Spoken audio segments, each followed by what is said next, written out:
बिस्मिल्लाहिर्रहमानिर्रहीम। अस्सलाम वालेकुम। ख्वाब देखने की उम्र में ख्वाब बेच दिए थे उसने ताकि तू ख्वाब देख सके और वो तेरे ख्वाब पूरे कर सके। कमीने, तू कहता है कि अब वो पैसे मांगता है तुझसे। मेरी माँ रो रही थी और उसने मेरा गिरेबान पकड़ रखा था। कहने लगी, खुद को यतीम ना समझ, तेरा बाप बन गया था वो खुद यतीम हो गया, तुझे नहीं होने दिया। और तू कितना बेगैरत निकला कि बाप जैसे भाई को बातें सुनाने लगा। अरे बड़ा है तुझसे, फिर भी झिझक कर बात करता था कि तू बुरा ना मान जाए। इतना खून सफेद हो गया तेरा, जा दफा हो, शक्ल ना दिखाना अपनी। अम्मा ने रोते हुए मुझे धक्का दिया। उस लम्हे मुझे लगा कि मैं कितना घिरा हुआ इंसान हूँ। मैं अपनी बीवी की बातों में आ गया था और अपने भाई की कुर्बानियों को भूल गया। हम दो भाई थे, बड़े भाई रहमान और छोटा मैं यानी फरमान। मैं छोटा सा था जब अब्बा का इंतकाल हो गया था। इतना याद नहीं, हाँ थोड़ा थोड़ा याद है। जैसे ही होश संभाला था, बेफिक्र और आज़ाद था। अपनी हर छोटी छोटी ख्वाहिश बड़े भाई को बताता था और मेरी हर ख्वाहिश और हर शौक को पूरा करना जैसे उन पर फर्ज था। अब्बा की छोटी सी दुकान को संभाल लिया उन्होंने। बड़े भाई मुझसे 4 साल बड़े थे, ज्यादा बड़े नहीं थे, लेकिन सब कुछ ऐसे ही करते थे जैसे बहुत बड़े हों।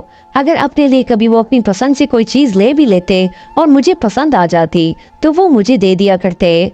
अब्बा की छोटी सी दुकान थी और हमारी छोटी सी फैमिली, हमारा गुजारा सही हो रहा था। फिर मैंने पढ़ना शुरू कर दिया। मैं पढ़ने का इतना शौकीन नहीं था।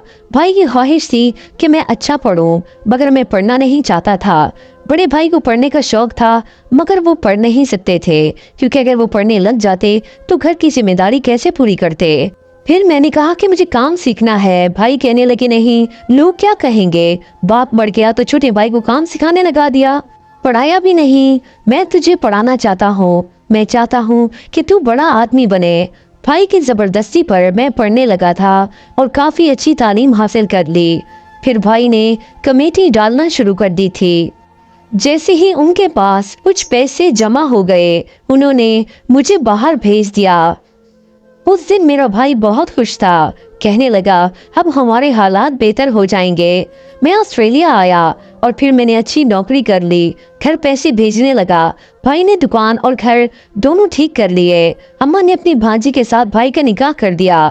भाभी बहुत अच्छी और साबिर थी। अम्मा और भाई का बहुत ख्याल रखती थी और मुझसे भी बातें करती थी और मुझे समझाती थी। शादी के 1 साल बाद भाई को अल्लाह ने जुड़वा बेटियां दी। फिर कुछ मसला हुआ तो डॉक्टर ने कहा कि मजीद औलाद मुमकिन नहीं। मैं पाकिस्तान आया तो भाई बहुत दुखी थे। फिर मेरा माथा चूम कर बोले, बेटी तो अल्लाह ने दे दी, तू है ना मेरा बेटा, मुझे अब बेटे की फिक्र नहीं, तू ही मेरा बेटा है। मैंने भाई को गले लगा लिया। 5 साल गुजर गए। भाई अब मुझसे पैसे नहीं लेते थे, कहते थे कि वो घर का खर्च खुद चलाते हैं और मैं अपनी शादी के लिए पैसे जमा करूं। हम तुम्हारी शादी धूमधाम से करेंगे। अम्मा ने मेरी मंगनी कर दी। 3 साल बाद जब मैं वापस आया तो मेरी शादी हो चुकी थी। मेरी बीवी शकीला बहुत खूबसूरत थी लेकिन थोड़े नखरे वाली। अम्मी कहती थी कि आहिस्ता आहिस्ता घर का माहौल सेट हो जाएगा। 1 महीना पाकिस्तान रहने के बाद मैं वापस ऑस्ट्रेलिया चला गया।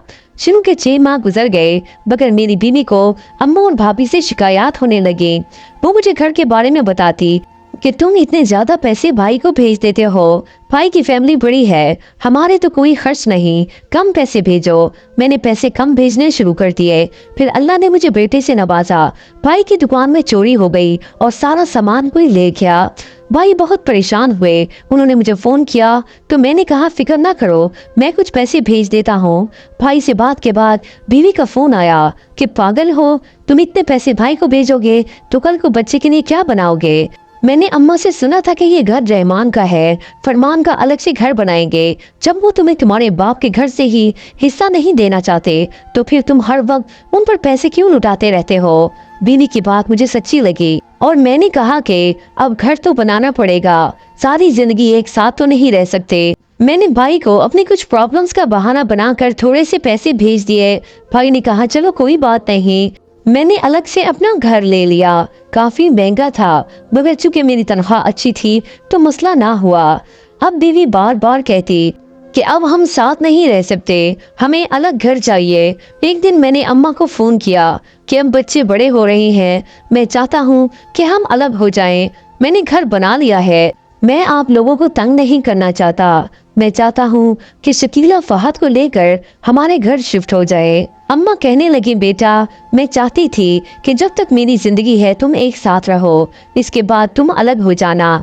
मैंने अम्मा को बीवी के लिए कई दलाइल देकर मना लिया और शकीला अपने घर में शिफ्ट हो गई। एक दिन भाई ने फोन किया कि कुछ पैसों की जरूरत है, तो मैंने पैसे भेज दिए। जब ये बात बीवी को पता चली तो उसने बहुत तमाशा किया। मुझे भी लगा शायद मुझसे गलती हो गई। भाई ने अपनी बड़ी बेटी की शादी की तारीख फिक्स कर दी थी और बड़ी खुशी से मुझे फोन करके बताया। मैंने कहा शायद मैं नहीं आ सकूं क्योंकि छुट्टी लेना मुश्किल है।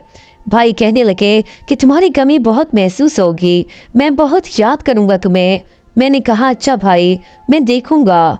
भाई को पैसों की जरूरत थी मगर वो मुझसे बात करते हुए झिझक रहे थे।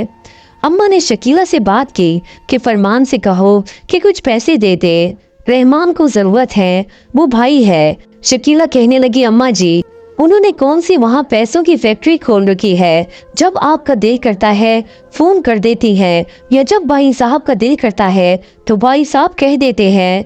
अब उसके अपने भी बच्चे हैं, उसके भी खर्चे हैं, छोटा बेटा पैदा होने वाला है, आप फिर से एक नवासे की दादी बनने वाली हैं, कुछ अपने बच्चों का भी सोचें। अम्मा खामोश होकर वापस आ गई। भाई ने अम्मा को मना कर कहा कि आप फरमान को कोई बात ना करें, उसकी बीवी बिल्कुल ठीक कह रही है, उनके भी तो खर्चे हैं। भाई अपनी बेटी नूरीन का ज्वेलरी लेकर घर आ रहे थे कि रास्ते में डाकू पड़ गए और सारा जेवर छीन लिया गया। घर में बहुत परेशानी हो गई। भाई ने मुझे फोन किया और कहा कि कुछ पैसों की जरूरत है, उधार दे दो, जैसे मेरे पास होंगे मैं चुका दूंगा। मैंने कहा भाई आप कहाँ से देंगे, आपके अपने खर्चे तो पूरे नहीं होते, उधार का क्या। अब्बा का घर भी मैंने आपको दे दिया, आपसे एक पैसा नहीं लिया, अपना घर मैंने खुद बना लिया, अब्बा की दुकान भी आपके पास है, अपनी शादी भी मैंने खुद की, आप पर एक पैसा भी खर्च नहीं आया। कम से कम अपने खर्चे तो खुद पूरे करें।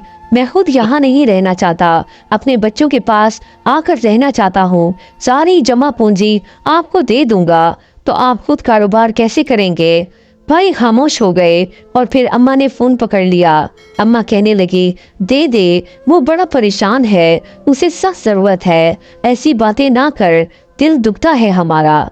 मेरी अम्मा को मैंने अपने मसले और खर्चे बताने शुरू कर दिए और साथ ये भी कह दिया कि अम्मा मैं कौन सा तेरा सौतेला बेटा हूँ, थोड़ी फिक्र मेरी भी कर लिया कर। मेरी बातें सुनकर अम्मा खामोश हो गई और कॉल बंद कर दी। अम्मा तो भाई के लिए 1 लाख मांग रही थी मगर मैं इतने छोटे दिल का हो गया था कि मैंने नहीं भेजा और बेटे की बाइक के लिए 2 लाख रुपए भेज दिए। जब मैं बेटे से कह रहा था कि मैंने तुम्हारे लिए तुम्हारी माँ को 2 लाख रुपए भेजे हैं, मेरे बेटे जाकर 0 मीटर बाइक ले लेना। उस वक्त थोड़ी दूर बैठी मेरी माँ सुन रही थी। उसने दुपट्टे से अपनी आंखें साफ की और उठकर चली गई। 3 दिन के बाद घर से फोन आया कि भाई नहीं रहे, उन्हें दिल का दौरा पड़ा और वो अल्लाह को प्यारे हो गए, बिल्कुल अब्बा की तरह। मैंने परदेश में बैठकर ये खबर सुनी तो दुख से दिल फट गया। मैंने अम्मा को फोन किया, अम्मा मैं पैसे भेजूंगा, मेरे भाई की रसूमात अच्छे से करना, किसी चीज की कोई कमी ना छोड़ना। तो मेरी माँ रोते हुए कहने लगी, उसकी जिंदगी में तो तुम उसे थोड़े से पैसे ना दे सका, अगर मरने के बाद उसकी कब्र भी पक्की करा देगा तो क्या फायदा। जिंदगी में तो तूने उसकी कोई कदर नहीं की, अब तेरे पैसों की हमें कोई जरूरत नहीं, जिसे जरूरत थी वो चला गया। अम्मा ने फोन काट दिया। मैं छुट्टी लेने की कोशिश कर रहा था मगर छुट्टी नहीं मिल रही थी। बीवी का फोन आया, उसने तसल्ली दी, कहने लगी उनकी इतनी ही लिखी थी, अम्मा परेशान है इसलिए ऐसे कह रही हैं, आप फिक्र ना करें, सब ठीक है यहाँ पर। मगर मुझे सुकून नहीं आ रहा था। भाई के जाने के 15 दिन बाद मुझे छुट्टी मिल गई और मैं सीधा भाई की कब्र पर आया। मैं उनके पाँव की तरफ बैठ गया कि किसी ने मेरे कंधे पर हाथ रखा। मैंने पलट कर देखा तो वो मेरी माँ थी। अम्मा ने एक जोर का थप्पड़ मेरे मुंह पर मारा और कहने लगी, तू यहाँ क्यों आया है, किस मुंह से आया है तू यहाँ, अब कब्र पर आकर क्या बताना चाहता है कि तू उसका सगा है। मैंने कहा माँ वो मेरा भाई था, ख्वाब देखने की उम्र में ख्वाब बेच दिए थे उसने ताकि तू ख्वाब देख सके और वो तेरे ख्वाब पूरे कर सके। कमीने, तू कहता है कि वो पैसे मांगता है तुझसे। मेरी माँ रो रही थी और उसने मेरा गिरेबान पकड़ रखा था। कहने लगी खुद को यतीम न समझ, तेरा बाप बन गया था वो खुद यतीम हो गया, तुझे नहीं होने दिया। और तू कितना बेगैरत निकला कि बाप जैसे भाई को बातें सुनाने लगा। अरे बड़ा था तुझसे, फिर भी झिझक कर बात करता था कि तू बुरा ना मान जाए, इतना खून सफेद हो गया तेरा, जा दफा हो, शक्ल ना दिखाना अपनी। अम्मा ने रोते हुए मुझे धक्का दिया। उस लम्हे मुझे लगा कि मैं कितना बुरा इंसान हूँ। मैं अपनी बीवी की बातों में आ गया था और अपने भाई की कुर्बानियों को भूल गया। मैंने माँ के पांव पकड़ लिए। अम्मा खुदा के लिए मुझे माफ कर दे, गलती हो गई मुझसे। तो वो नफरत से मुंह मोड़कर चली गई। मैं घर आ गया। बीवी को देखकर, बच्चों को देखकर भी मेरा दिल हल्का ना हुआ।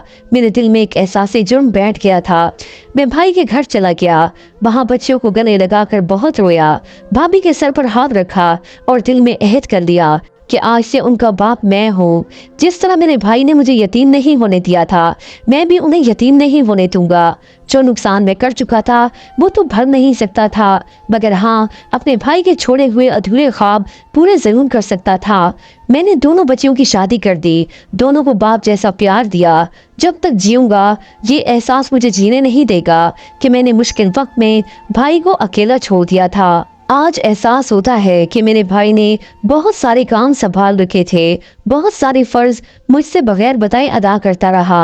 अम्मा ने भी मुझे माफ कर दिया है। अब तो कहती है शायद उसकी लिखी इतनी ही थी, लेकिन मेरी ये नसीहत है कि अपने रिश्तों की कदर उनकी जिंदगी में करें ताकि मेरी तरह बाद में पछताना ना पड़े। नाजरीन, अगर आपको आज की ये कहानी पसंद आई तो प्लीज़ हमारे चैनल मधीरा वॉइस को ज़रूर सब्सक्राइब करें, बेल आइकन के बटन को ज़रूर प्रेस करें ताकि आने वाली तमाम लेटेस्ट नोटिफिकेशंस आप सबको बर वक्त मिलती रहें। Thanks for watching. अल्लाह हाफिज़। नस्रुम मिनल्लाहि व फतहन करीब।